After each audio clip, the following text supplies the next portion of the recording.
In the early 17th century, a small, unassuming fruit held the key to unimaginable wealth. This fruit, the nutmeg, grew only in one place on the entire planet, a tiny cluster of volcanic islands in the vastness of the Pacific Ocean. These were the Banda Islands, a remote archipelago that would soon become the stage for a story of immense greed and terrible violence. The nutmeg tree, Myristica fragrans, produced not one, but two precious spices. The seed itself was the hard, fragrant nutmeg, while the lacy, blood-red membrane that encased it was known as mace. These spices were not merely flavorings for the wealthy, they were considered powerful medicines capable of warding off the plague and curing a host of other ailments that haunted European cities. Their rarity made them worth more than gold.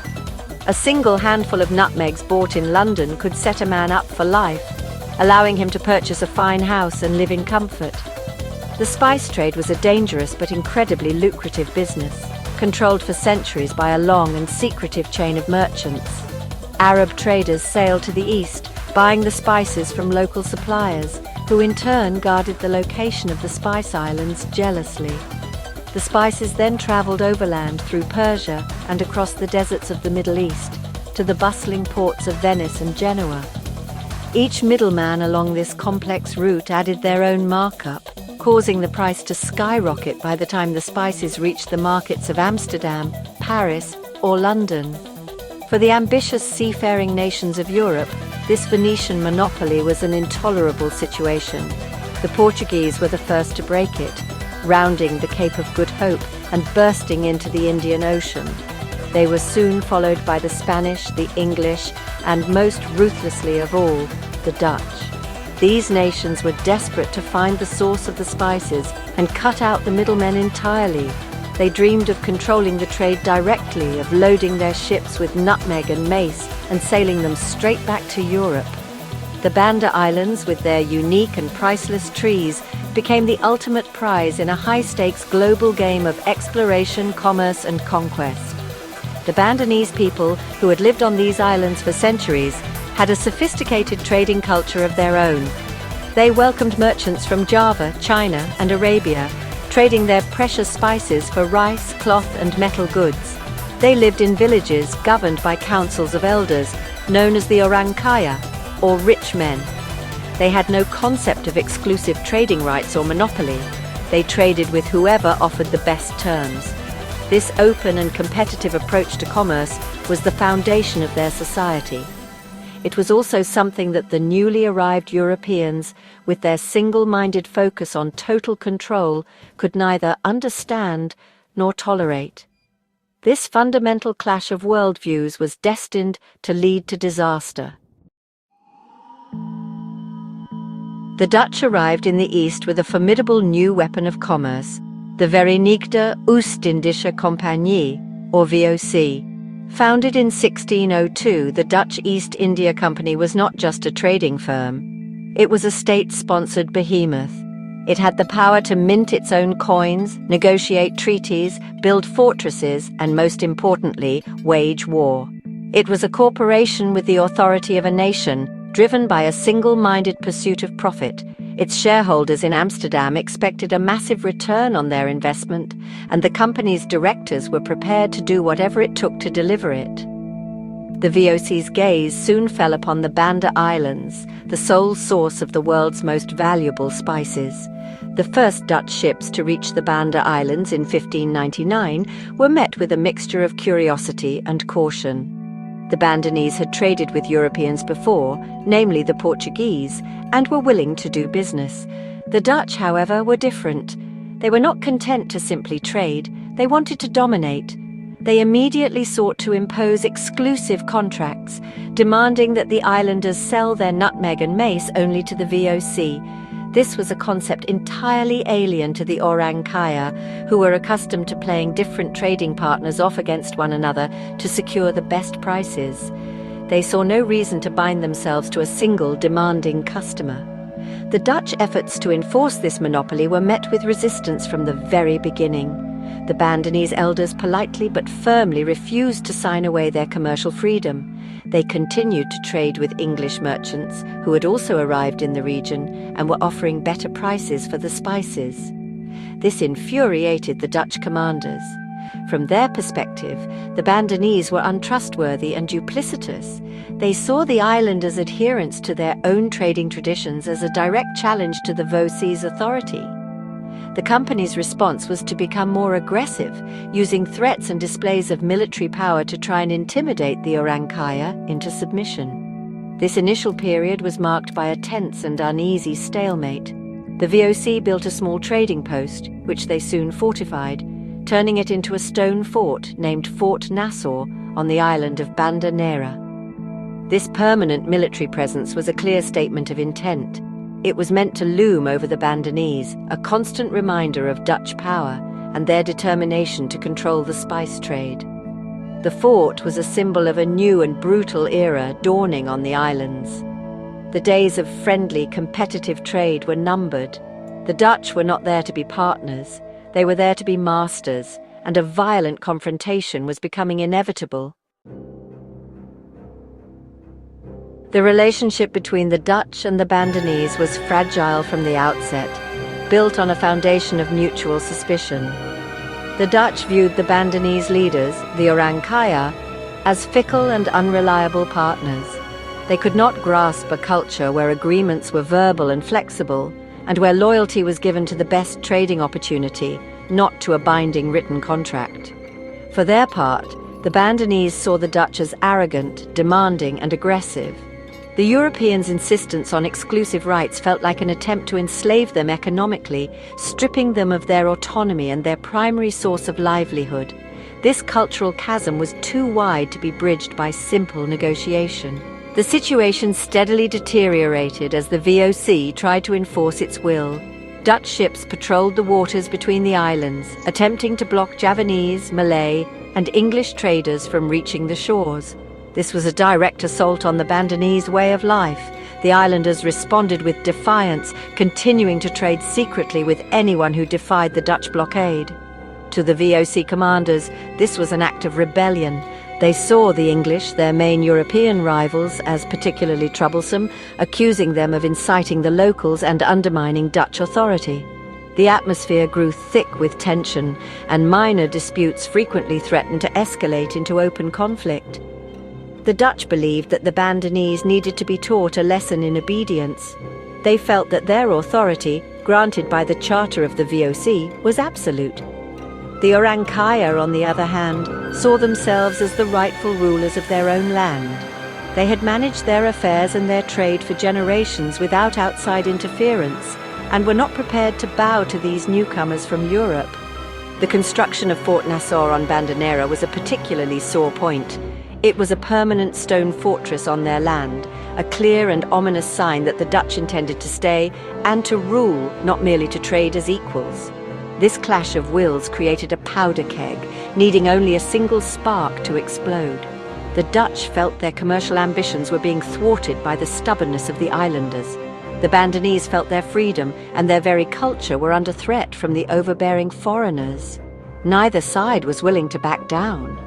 The Dutch believed that a decisive show of force would bring the islanders to heel, while the Orang Kaya began to believe that only through violence could they rid themselves of the oppressive presence of the VOC. The stage was set for a tragic and bloody confrontation that would forever stain the history of the islands. In 1609, the Dutch decided that a more forceful approach was needed to secure their monopoly. A new fleet arrived in the Banda Islands, commanded by Admiral Pieter Willems Verhoef. He was an experienced officer of the VOC, but he carried with him the company's trademark arrogance and a deep-seated distrust of the Bandanese. His orders were clear: to fortify the Dutch presence and to compel the Orang Kaya to accept an exclusive trading contract, by force if necessary. Verhoef immediately began expanding the fortifications at Fort Nassau, a move that was seen by the Bandanese as a grave provocation. It was a clear signal that the Dutch were tightening their grip. The Orang Kaya were alarmed by Verhoef's aggressive posture. They saw the expanding fort as a direct threat to their sovereignty and a prelude to their complete subjugation. They requested a meeting with the admiral to discuss the situation, proposing to negotiate a peaceful solution. Verhoef, confident in his military superiority, agreed to meet them. He tragically underestimated the depth of the islanders' anger and their resolve to resist.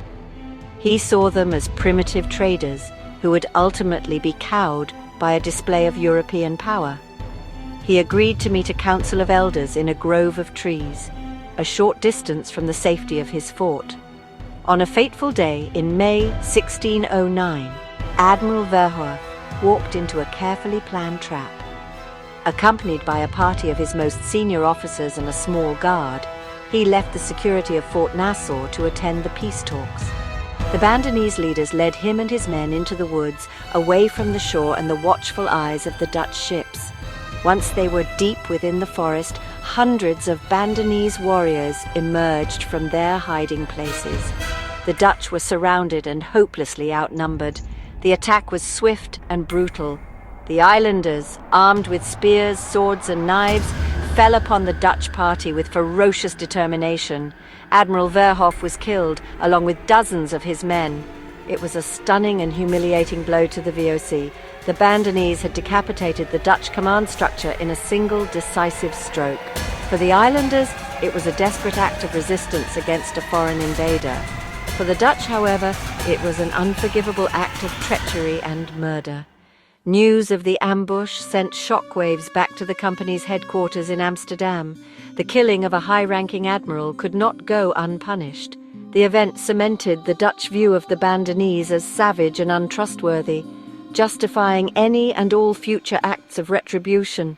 The blood spilled in that forest grove would be repaid 100-fold. The man chosen to exact the VOC's revenge was Jan Pieterszoon Coen. Coen was not a typical merchant or sailor. He was a cold, calculating, and utterly ruthless administrator who had risen rapidly through the company's ranks. He had been a junior merchant in Verhoeff's fleet and had witnessed the aftermath of the 1609 ambush. The event left an indelible mark on him, filling him with a burning hatred for the people of Banda. He believed that the only way to secure the Dutch monopoly was not through treaties or negotiations, but through the complete and total subjugation of the islanders. He had a chillingly clear vision for the future of the Banda Islands, and it was a vision soaked in blood. In 1619, Coen was appointed Governor-General of the Dutch East Indies, giving him immense power to enact his brutal plans. He wrote to the directors of the VOC in Amsterdam, laying out his strategy with terrifying clarity. He argued that it was impossible to have both the trade and the people of Banda. He stated that the islands must be depopulated of their native inhabitants and repopulated with Dutch planters, known as perkeniers, who would manage the nutmeg groves using slave labor. "We can't have the war and the trade," he famously wrote, concluding that the native population had to be eliminated. The directors, driven by their desire for profit, gave Coen their full support. Coen saw the Bandanese not as people, but as obstacles to profit. In his eyes, their continued resistance, their trading with the English, and their defiance of VOC authority were unforgivable crimes. The ambush of Verhoeff was the ultimate justification for the extreme measures he was about to take. He believed that a terrifying example had to be made of the Banda Islands, one that would send a clear message to any other community in the archipelago that might consider defying the power of the VOC. His goal was not just conquest, it was extermination. He wanted to wipe the slate clean and rebuild the island's society from the ground up, in a form that served the company's interests exclusively. Coen began to assemble a massive invasion force. He gathered a fleet of heavily armed ships, a contingent of veteran Dutch soldiers, and ominously a large number of Japanese mercenaries. These mercenaries were renowned for their skill in combat and their utter ruthlessness, and they had no connection or sympathy for the local populations. They were, honestly, the perfect instrument for the brutal work Coen had in mind. In early 1621, this formidable armada set sail for the Banda Islands. Coen himself was on board, ready to personally oversee the final bloody chapter in the struggle for control of the world's nutmeg supply. In February 1621, Jan Pieterszoon Coen's fleet of 19 ships, carrying nearly 2,000 troops, arrived at the Banda Islands. His primary target was the largest island, Lontor, which was really the heart of the Bandanese resistance. The island's coastline was steep and fortified with stone walls and small forts, all defended by determined islanders. Coen's initial landings were met with fierce opposition. The Bandanese, though outmatched by Dutch firepower, fought with the courage of desperation. They knew this was a battle for their very survival. For weeks they managed to repel the Dutch attacks, inflicting casualties and frustrating Coen's plans for a swift victory. Coen's frustration grew with each failed assault. He responded by unleashing the full force of his military machine. Dutch warships bombarded the coastal villages relentlessly, reducing them to rubble and smoke. The Japanese mercenaries were sent ashore to lead the attacks. They were ordered to show no mercy. They scaled the cliffs, overran the islanders' defenses, and began a campaign of terror across the island. Villages were systematically burned to the ground. Anyone who resisted was cut down. The mercenaries, paid to kill, carried out their orders with brutal efficiency, leaving a trail of death and destruction in their wake. Faced with this overwhelming and merciless onslaught, the Bandanese defense began to crumble. Many islanders fled their burning villages and retreated into the high, rugged mountains in the island's interior. They hoped to hide in the dense jungle to escape the slaughter and maybe regroup. Seeing the hopelessness of their situation, attempted to surrender. They approached Coen and agreed to all of his harsh terms, accepting Dutch sovereignty, pledging to sell spices only to the VOC, and promising to hand over their weapons. They hoped that this submission would be enough to end the violence and save their people from annihilation. But for Jan Pieterszoon Coen, surrender was not enough. His goal was not submission, it was extermination. He accepted the surrender as a tactical maneuver, but had no intention of honoring it. He saw the retreat of the population into the mountains not as a sign of defeat, but as continued defiance. He accused the Bandanese of violating the terms of the surrender by not immediately returning to their villages. This flimsy pretext was all he needed to justify the final, most horrific phase of his plan. The conquest of Lontor was complete, but the massacre was just beginning. With the island of Lontor subdued, Coen put the final stage of his monstrous plan into action. He ordered the rounding up of the most prominent elders. The 44 of these community leaders were arrested and accused of conspiring against the Dutch. They were subjected to a sham trial, where they were tortured into confessing to crimes they did not commit. Coen needed this legalistic theatre to provide a veneer of justification for what he was about to do. On May 8, 1621, the condemned men were brought to a public square in front of Fort Nassau. What followed was an act of calculated judicial murder.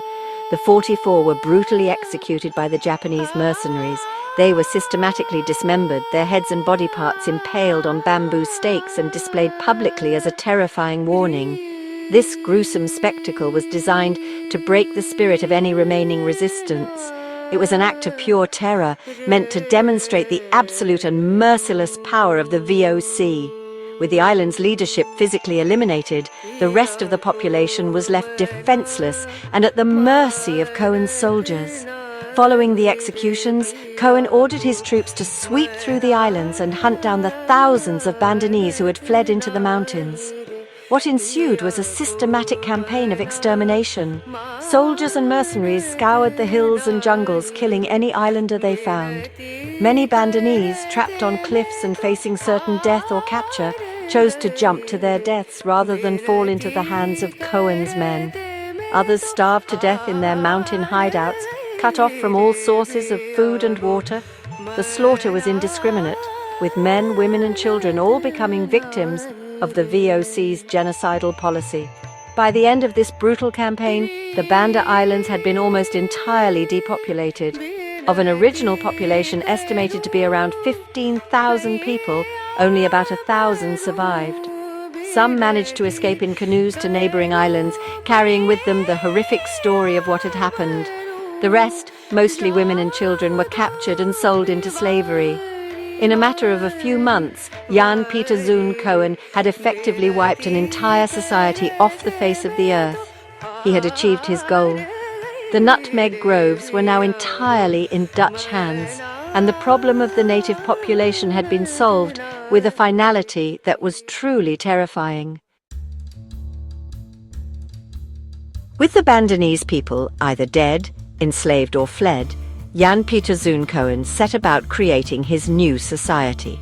The islands were divided into a series of land parcels, or these plots, each containing a number of nutmeg trees, were granted to retired Dutch soldiers and VOC employees who became known as the. These new colonists were not given the land to own, they were tenants of the VOC. Their sole purpose was to manage the cultivation of nutmeg and mace and sell the entire harvest to the company at a fixed low price. It was a system designed for maximum profit, with the VOC controlling every aspect of production and sale. This new colonial order could not function without labor. There were planters, not workers. To work the groves, the VOC imported thousands of slaves from other parts of the archipelago, from India and from Africa. These enslaved people were forced to perform the back-breaking work of tending the trees, harvesting the nutmeg, and preparing it for shipment. They lived and died under a brutal regime, their lives entirely subject to the whims of their masters and the demands of the company. The fragrant Spice Islands were transformed into a vast slave plantation, a place of immense suffering that fueled the fortunes of distant shareholders in Amsterdam. For a time, the system was incredibly profitable for the VOC. The company had achieved its long-sought monopoly. They controlled the global supply of nutmeg and mace and could set prices as high as they wished. They themselves often became wealthy, building large grand mansions on the islands and living a life of colonial luxury. However, this artificial society was fragile and deeply dysfunctional. It was built on a foundation of extreme violence and exploitation. They were often in debt to the VOC, and the slave population lived in constant misery, with no hope of freedom. The Dutch went to extreme lengths to protect their monopoly. They forbade the export of live nutmeg trees or seeds. Any trees that sprang up on other islands were systematically destroyed in annual expeditions known as raids. They even dipped every nutmeg in lime before export to ensure it could not be germinated. But monopolies are difficult to maintain forever.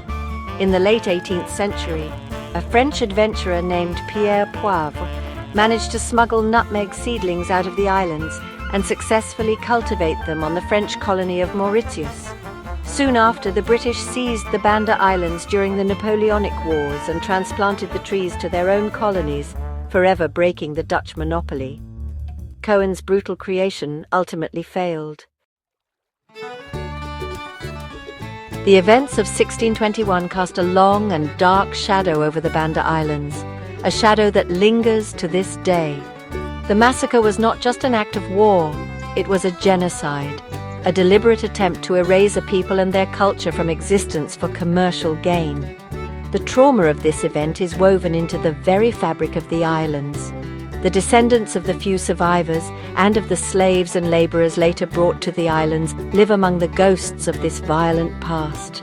The grand colonial mansions of the now crumbling and weathered stand as silent witnesses to a history built on unimaginable cruelty. The story of the Banda Islands serves as one of the most stark and brutal examples of the true nature of colonialism. It strips away any romantic notions of adventure and discovery, revealing the cold, hard calculus of profit and power that drove European expansion. The Dutch East India Company, often celebrated as a marvel of early capitalism, was also an engine of immense destruction. It shows how a corporate entity, when given the power of a state and freed from moral restraint, can commit atrocities on a massive scale. The pursuit of a monopoly on a simple spice was deemed important enough to justify the annihilation of an entire society. Reflecting on this history is not merely an academic exercise, it is essential for understanding the world we live in today, the patterns of exploitation, the creation of colonial economies based on single commodities, and the brutalization of indigenous peoples were repeated across the globe for centuries. The wealth that flowed into Europe and built its great cities was often extracted at a terrible human cost. The economic and social inequalities that persist in many parts of the post-colonial world have their roots in this violent history of extraction and oppression. The story of Banda is the story of globalization in its infancy, a cautionary tale about its dark potential. Today, the Banda Islands are a quiet, remote place, far from the centers of global power. Nutmeg is no longer worth its weight in gold. Yet the history of what happened there remains profoundly relevant. It reminds us of the dangers of unchecked corporate power and the moral compromises that are often made in the pursuit of wealth. It forces us to confront the uncomfortable truth that the foundations of our modern global economy are stained with the blood of places like the Banda Islands. To remember the Banda massacre is to acknowledge the victims of colonialism and to recognize that the consequences of such historical injustices continue to shape our present.